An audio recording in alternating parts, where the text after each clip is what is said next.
ભાવનગરના નવાપરા ફાયરિંગ કેસમાં ફરાર આરોપીને શોધમાં નીકળેલી પોલીસને આરોપી ન મળ્યા, પરંતુ એવું કંઈ મળ્યું કે સમગ્ર ઓપરેશનની સ્ટોરી ઉલટી બની ગઈ.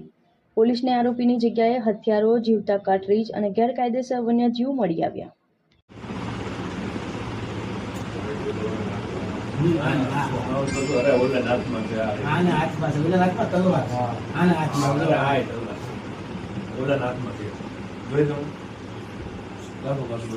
પ્રતિબંધિત વસ્તુઓ મળી આવી છે. સૌપ્રથમ તો પોલીસ સ્ટાફ દ્વારા જે સર્ચ ઓપરેશન કરવામાં આવ્યું હતું એમાં વન્ય પ્રાણીના અવશેષો જેવા કે કાળિયારના શિંગડા મળતા અમને જાણ કરેલી, જેથી વન વિભાગ સ્ટાફ દ્વારા સર્ચ કરતા કાળિયારના શિંગડા નંગ 4 અને એક એક્ઝોટિક સ્પીસીસ જે માર્મોસિસ વાંદરું કહેવામાં આવે છે એ પણ મળી આવી છે.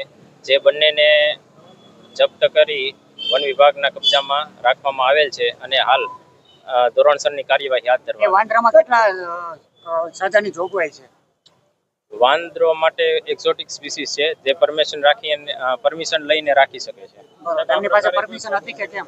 અત્યારે હાલ એમની પરમિશન પ્રોસેસમાં છે એવું જણાવ્યું છે. એમની પાસે પરમિશન કોઈ હતી નહીં. સાથે બ્લેક બકના સિંગ પણ મળી આવ્યા છે. જો ફોરેનમાંથી આ પ્રકારે પ્રતિબંધિત વસ્તુઓ જેમ કે વન્ય પ્રાણી લાવવામાં આવતું હોય તો એની માટે કોઈ નિયમ હોય છે? હા, નિયમ હોય છે. એની પરમિશન લેવાની જરૂરી છે અને શિંગડા તે રાખી શકતા નથી. આ પ્રકારનો ગુનો દાખલ થયો છે, કેટલા વર્ષની જોગવાઈ હોય છે અને કેવા પ્રકારની કાર્યવાહી થતી હોય છે? 7 વર્ષની જોગવાઈ છે સજાની મેક્સિમમ, અને અમારી તરફથી જે કઈ ધોરણસરની કાર્યવાહી હાથ ધરવામાં આવે અમે તો કરશું. આ પ્રકારના વન્ય પ્રાણી અગાઉ ક્યારે પકડાયા છે કે કેમ ભાવનગરમાં? ના.